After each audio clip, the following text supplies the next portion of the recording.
I seen you had some things to say about Charleston White, man. Recently, you know, you wanted a meet and greet with Charleston White for $15K, man. Yeah, man, pull up on me. Yeah, that's my boy. We friends. Nah, 6 shit.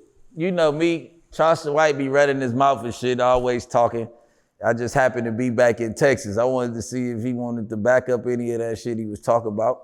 You know what I'm saying? Fuck Charleston White. At the end of the day, you know what I'm saying? That's one of the worst motherfuckers in the black community. I swear to God. I don't even hate a lot of people. Charleston White is one of them people like, boy, I'm gonna risk it when I see you. I just wanna slap the back of that head. I just wanna pop your dumb ass in the head. Like, I ain't even tripping about that shit. I ain't trying to kill you or nothing. I wanna beat the shit, like beat the eyeball out of this shit. You get what I'm saying? Like, you just say the craziest shit, then he's online. I mean, but he's a comedian, so it's like, some of this shit, like, he gonna cancel himself though. Now you gotta worry about the whole Asian community coming the fuck over you. You forgot about the triads and the motherfucking mafias that they got. Them Asians don't play like that. You talking about you wanna rape the Asian kids and do all that weird ass shit. Like, all that shit is weird, gang. Like, how?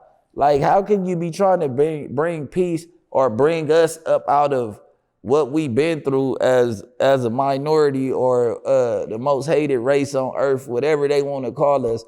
How are you trying to make, like, cause you put on like you a community activist, like you do shit for the community, right? So, like I said, the way that you correct somebody that's fucking up, you don't say fuck them and, oh, nigga, you deserve to die and your mama's a bitch and all that, like YNW Melly and all these niggas that he be talking crazy about and FBG Duck Mom. Them people, these gangbangers that's out here fucking up and not knowing that they fucking up or they might be hooked on drugs, your job as an activist in the community is to preach to them how they in the wrong and try to change them, steer them the right way. It's not to taunt them or to talk bad about them because of their mental health or whatever they mental space that they in. You don't know what type of hurt he going through. You don't know what them drugs is doing to his body to make him kill.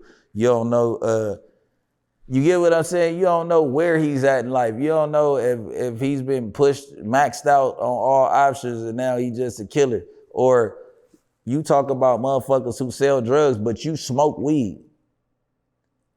You telling on trap houses, but it's still, and that's what I'm saying, the motherfuckers around him is weird than the motherfucker too. Cause it's still a motherfucker that's selling this nigga weed. And he talk about he just got Trap Boy Freddy indicted for selling weed.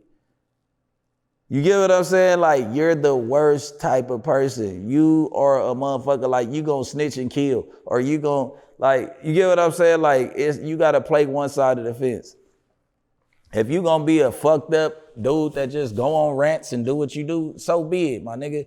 But you start dragging community activists and you for the black community and all you do is tear down the figures that we have in the black community instead of trying to join forces with them and teach them how to do different and how to preach different to the world. Like, on 6-0, nigga, when D-Thing died, nigga, on 6-0, I told Dirk that shit over with, nigga.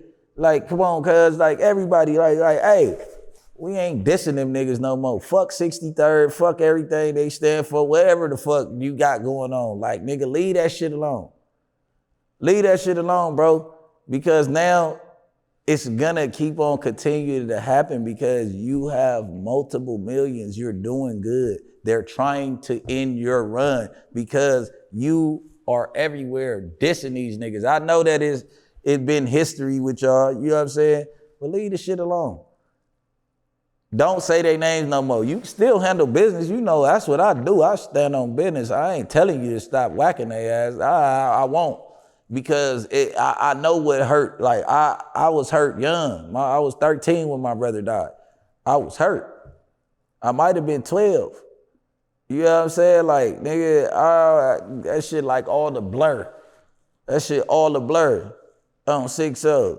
I jumped off the porch heavy. I was already off the porch. I've been off the porch since 10, 11. But when that shit happened, it was like a whole different, because my mom was in prison. You get what I'm saying? young nigga, my mom like is my everything. She had just went to jail for the birds. You know what I'm saying? I'm with my pops.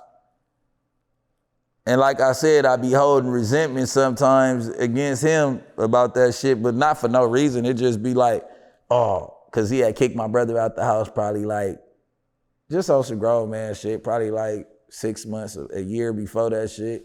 We all was living together and shit. He kicked my brother out, but it was a good thing. My brother got his own spot. He was doing his thing. He ended up getting a girl pregnant. He was working, he was doing his thing. But as little as that, like, oh, he wouldn't have been living out there where he died at if you never kicked him out the house. Like, you know what I'm saying? Like shit like that. So, you know what I mean? Like, you can't, I don't know. It's just like, nigga, you can't really be taunting these people and trying to better yourself. You get what I'm saying? Like because and even with Charleston White, you can't be taunting these motherfuckers who got mental health problems. Like, I really had mental health. Like, I don't know if I done dealt with it or not yet, but it's like, nigga, I mentally fucked up over this shit. You want to tell me some old shit about it? And if a motherfucker was to ever diss my brother, you get what I'm saying? I'm going to go get him. So it's like, these people that you dissing, they have families. BTB Savage, my boy Dirk. Like, I was just using Dirk as an example. I love Cut to Death, and I'm with whatever he with. If he diss another nigga in a song, I'm riding with him. But let's stop the shit. You get what I'm saying? Let's stop doing that. Like, we ain't got to stop fucking over these people. Let's stop exposing. Let's stop letting the kids think that it's cool to pop some shit up. Let's stop having the kids think like, oh, if you get into it with a nigga, ain't no fighting. When I was 12, 13, 14, 15, and all that shit, I was fighting. These young niggas is out here killing shit. I was killing, well, whatever. I was around killers and shit back then, but a motherfucker will whoop a nigga ass fast with a pistol on him. You get what I'm saying? I have a blick on me and won't shoot a nigga. And just we'll be whooping his ass. Cause a motherfucker, you ain't really fucked up like that. You ain't did nothing like that. Now, if you came around here shooting, we gonna, nigga, hold you accountable for that. We gonna do the same thing to you. But you know, Charleston White is definitely not for blacks. You know what I'm saying?